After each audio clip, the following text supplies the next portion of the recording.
이런 건 못 사는 나라, 한국에서는 볼 수 없어요. 선진국인 중국에서만 볼 수 있는 거라고요.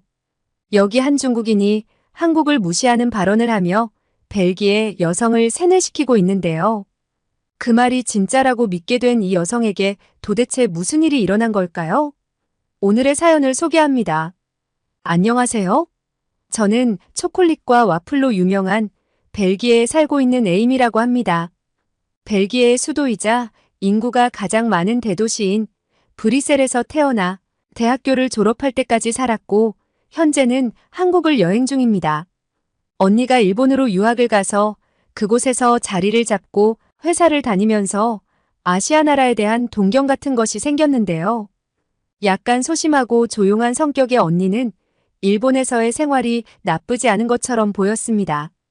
저는 식품 관련 학과를 졸업 후 벨기에에서 직장에 다니다가 좀 더 큰 세계를 보고 싶은 마음에 중국의 식품 관련 회사의 외식사업부에 입사를 하게 되었습니다. 먼 나라 중국까지 가서 일을 하게 된 이유는 대학에 다닐 때 중국의 산동 요리를 알게 되었는데 오랜 역사와 식재료의 다양성이 저를 매료시켰거든요. 물론 혐오스러운 식재료를 사용하기도 하지만 그건 각 나라의 특성일 뿐이라고 생각했어요. 특히 산동 요리는 중국 최초로 체계적인 조리 이론과 기법의 틀을 형성한 가장 공신력 있는 요리라고 알려져 있어서 제가 일하는 외식사업부의 메뉴 개발에도 많이 참고하는 부분이었습니다. 관심 있는 부분에 커리어를 쌓을 수도 있고 경제 성장이 두드러진 중국에서 살아보고 싶은 생각에 이곳으로 오게 되었던 거죠. 아까도 언급했지만 언니가 일본에서 회사를 다니고 있어서 저는 아시아 나라에 대한 궁금증이 많았습니다. 저와는 성격이 정반대인 언니에게 일본의 생활에 대해서 물어본 적이 있는데 크게 불편한 점은 없지만 처음에는 일본인들의 성향을 잘 몰라서 고생을 많이 했다고 하더라고요. 언어적인 부분에서도 힘든 적이 많았다고 했어요. 제가 자란 브뤼셀은 네덜란드어와 프랑스어를 공용어로 많이 쓰고 있는데 이곳 사람들은 보통 영어 구사도 잘합니다. 언니가 일본에서 영어로 이야기를 하면 일본인들이 알아듣기는 하지만 그들이 하는 영어는 도저히 알아들을 수가 없다고 했어요. 많은 시행착오 끝에 알아들을 수가 있었다고 했습니다. 일본인들은 남에게 피해를 주는 것에 굉장히 조심하고 신경을 쓰는데 자신도 간섭받는 것을 싫어하는 개인주의적인 성향이 강하다고 했어요. 하지만 조직에 대한 충성심이나 집단주의 성향도 강해서 뭉치는 힘은 상상을 초월할 정도라고 했죠. 이런 성향이 안 좋은 쪽으로 나타나는 경우도 종종 있는데 언니는 회사에서 한 여직원이 집단적인 따돌림, 즉 일본어로 이지메를 당하는 일을 목격하기도 했다고 했습니다. 언니의 말은 들으면 타국에서 일을 하며 지낸다는 게 결코 쉬운 일은 아닌 것 같았죠. 하지만 하고 싶은 일은 꼭 해보고야만 성격인 저는 중국에 대한 환상이 있었고 저의 관심 분야인 음식 말고도 중국의 전반적인 문화를 경험해보고 싶었습니다. 특히 중국의 선전시는 엄청 발달했다고 들었던 터라 꼭 가보고 싶었습니다. 이력서를 넣은 중국의 업체에서 합격했다는 소식을 접하고 얼마나 기뻤던지 그때의 기억이 새록새록 나네요. 하지만 중국 업체에서의 합격 통지는 저의 인생에서 너무나 끔찍한 경험을 하게 된 계기가 되어버렸죠.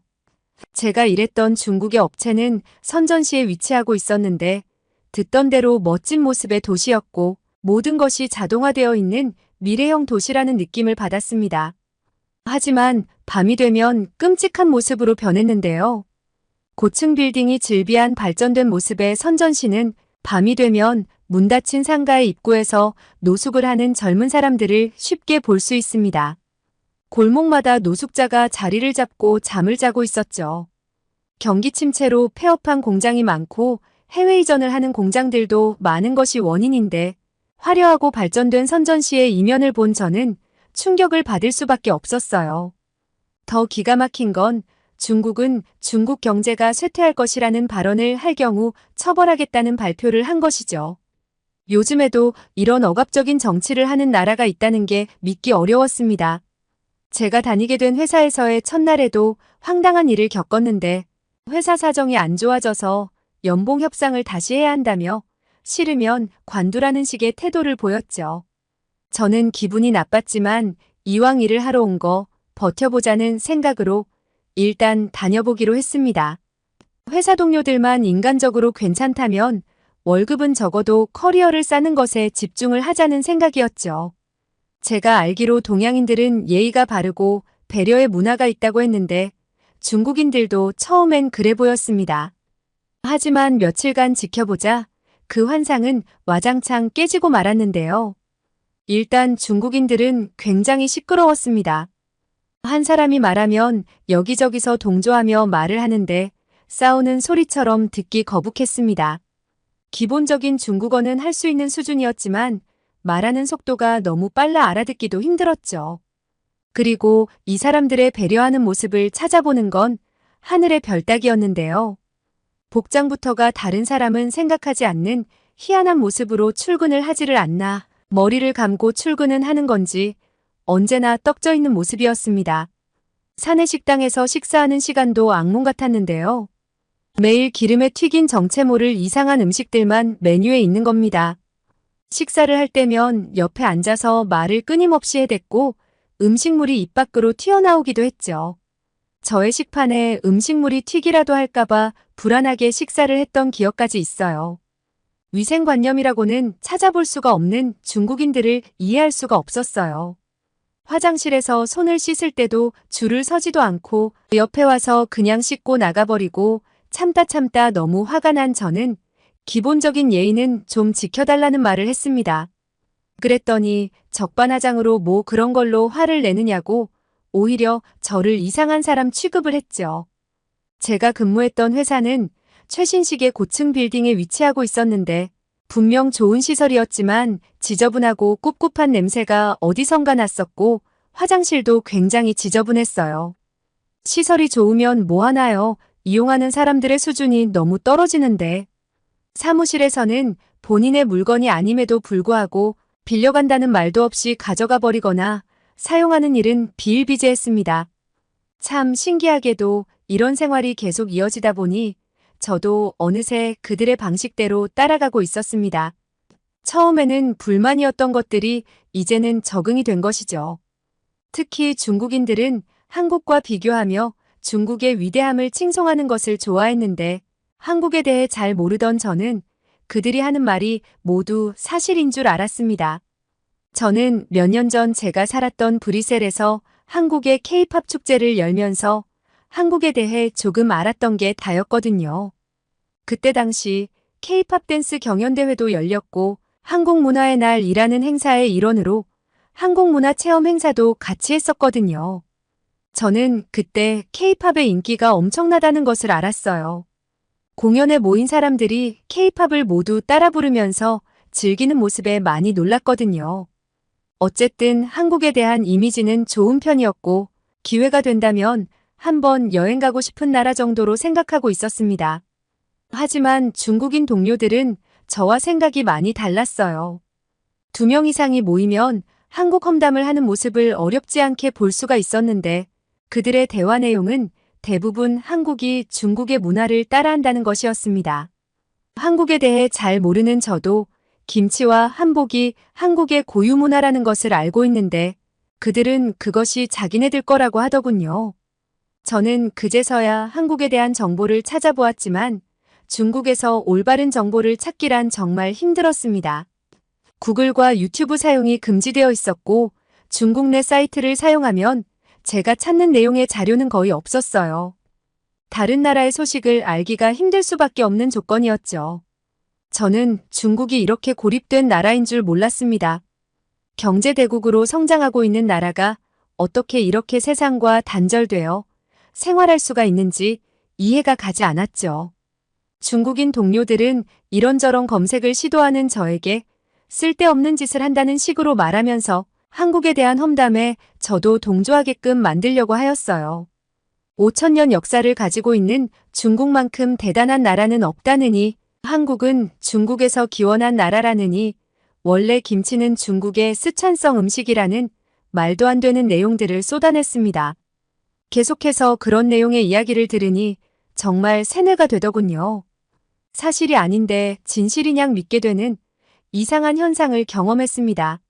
한 번은 우리 회사의 월급이 다른 나라에 비해 정말 많은 편이라며 동료들이 하는 이야기를 들었습니다. 저는 솔직히 이곳의 보수가 적은 편이라고 생각했는데 그들은 어떤 근거로 그런 이야기를 하는 것인지 알 수가 없었죠. 그러면서 또 한국에 대한 말을 했는데 한국은 서울에만 높은 건물이 있고 조금만 벗어나면 시골이라면서 월급도 중국의 반도 안 되고 도둑과 사기꾼이 넘쳐나고 노숙자가 들끓고 거지들이 버글버글 하다면서요. 한국이 정말 그럴까라는 생각이 들면서 확인해보고 싶다는 생각보다는 가고 싶지 않다라는 생각이 지배적이었습니다.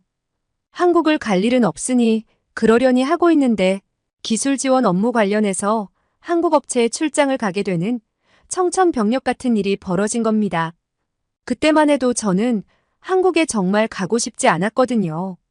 동료들의 한국에 대한 이야기가 모두 진실이 아닐 거라는 생각은 했지만 어느 정도 맞는 부분도 있다고 믿었기 때문이죠. 저는 긴장을 한 채 한국으로 가야만 했습니다.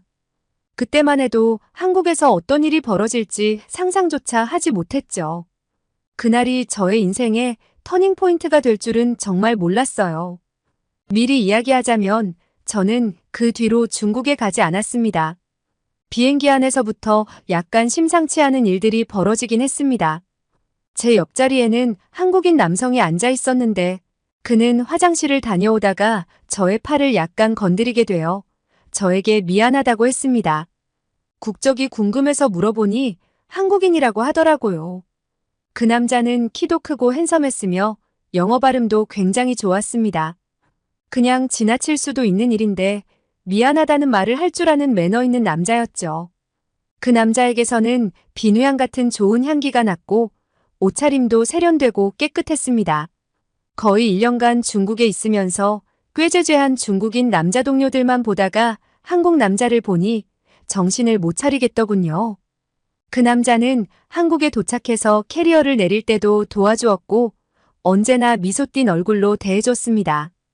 비행기에서 내려야 한다는 게 속상할 정도로 아쉬웠죠. 인천공항에 들어온 저는 꿈을 꾸고 있는 줄 알았습니다. 인천공항의 시설과 규모에 놀랐지만 중국 선전시의 건물들도 크고 멋진 곳들이 많기 때문에 그걸로 경악까지 하지는 않았어요. 하지만 공항 안에 돌아다니는 한국인들과 공항의 직원들을 보고 많이 놀랐는데요. 그들의 모습은 너무나 여유 있는 모습이었고 좋은 향기가 났으며 친절했습니다. 공항에서는 무료 와이파이가 떴고 빠른 인터넷이 가능했으며 구글 접속도 되어 구글 지도로 어디든 맘 편하게 다닐 수가 있었습니다. 저는 한국에 도착하자 어둠의 터널에서 빠져나온 듯한 느낌을 받았습니다. 뭔지 모를 서러움에 북받쳐 눈물이 날 정도였어요. 중국인 동료들이 말한 노숙자는 단 한 명도 보이지 않았고 시끄럽게 떠드는 사람도 없었으며 바닥에 쓰레기 하나 없었습니다. 화장실에 들어간 저는 기절할 만큼 깨끗하고 좋은 시설에 놀랐는데요. 엄청 많은 사람들이 이용을 하고 있었지만 깨끗하게 유지되고 있었고 손을 씻을 때도 줄을 서서 매너 있게 기다리는 모습이 중국과는 너무 대조되는 모습이었습니다. 출장지인 한국 업체에 가기 위해 구글맵을 보면서 교통수단을 알아보았지만 잘 몰라서 두리번거리고 있었더니 여자아이와 함께 있던 여성분이 오셔서 도움이 필요하냐고 말씀하셨어요. 일산까지 가는 공항버스를 자세하게 알려주셨고 저는 너무 고맙다는 말을 전했습니다. 그분과 함께 있던 딸아이는 초등학생 정도로 되어 보였는데 그 여성분은 대학생 같은 외모였고 피부가 정말 하얗고 예뻤습니다. 한국의 가수들과 K-팝이 인기가 많은 이유를 알 것 같았어요. 한국인들의 미모는 정말 최고인 것 같아요. 일반인이 이 정도인데 연예인들은 실제로 보면 어느 정도일지 상상이 안 가네요. 공항버스를 타고 일산 대화동으로 출발하였습니다. 날씨가 많이 더웠었는데 시원한 에어컨이 빵빵하게 나왔고 버스 안에도 역시 깨끗한 모습이었어요. 한국인들은 도대체 청소를 얼마나 하는 건지 더러운 곳이 없는 것 같네요. 좌석도 넓고 편안했고 가장 좋았던 점은 너무 조용했었다는 것입니다. 중국에서도 대중교통을 여러 번 타보았지만 언제나 시끄러웠고 정신없었거든요. 그들도 자신들이 시끄럽다는 걸 알고 있지만 왜 조용히 해야 하는지 이해를 못하더라고요. 그때는 저도 그냥 포기하고 살았었죠. 대화동에 도착해 숙소에 가려고 했지만 너무 배가 고파서 식당이 없는지 두리번거렸어요. 가까운 위치에 김밥땡땡이라는 식당이 눈에 띄었고 배가 고픈 마음에 무엇을 파는지도 모른 채 그냥 들어갔습니다. 부끄럽지만 한국의 김밥은 이날 처음 먹어보았거든요. 알고 보니 김밥이 세계적으로 선풍적인 인기가 있는 음식이었더라고요. 저는 주문을 할 줄도 몰라서 그냥 메뉴판 맨 앞에 있던 김밥 한 줄을 주문했어요. 식당 직원은 금방 김밥을 싸서 저에게 내주었고 따뜻한 국물과 약간의 김치도 함께 주었어요. 김밥의 색깔은 정말 예뻤고 고소한 냄새가 진동을 하였죠. 저는 김밥의 맛에 매료되어서 한 줄을 더 주문하려고 했는데요. 알고 보니 김밥에도 종류가 여러 가지가 있었던 거였어요. 이번에는 떡갈비 김밥을 주문했는데 처음에 먹었던 김밥보다 더 통통했고 햄 같기도 한 고기가 들어있었습니다. 간장에 졸여졌는지 짭짤하면서 단맛이 나는 고기였는데 정말 맛있게 먹었습니다. 그런데 배가 터질 것처럼 불렀어요. 고작 김밥 2줄 먹었는데 왜 이렇게 배가 부른지 몰랐죠. 생각해보니 김밥 한 줄이 1인분이고 2줄이면 2인분을 먹은 거니 배가 부른 게 당연한 거였죠. 든든하게 저녁까지 챙겨 먹고 숙소로 들어갔습니다. 잠자리에 누워 오늘 있었던 일을 떠올려 보았어요. 더 이상 고립된 중국에서의 회사 생활은 접고 싶은 생각이 굴뚝 같았습니다. 냉정하게 생각하자고 마음을 다잡았지만 아무리 생각해도 이건 아니다 싶었죠. 그리고 한국을 험담하던 그들을 더 이상 보고 싶지도 않았고 조작된 내용들에 세뇌당하고 싶지 않았거든요. 아직까지는 회사 직원이니 이번 일만 마무리하고 회사에 사직서를 내기로 결심했습니다. 3박 4일의 일정을 소화하고 중국에 돌아가 정리를 한 다음 제가 어디로 왔는지 아세요?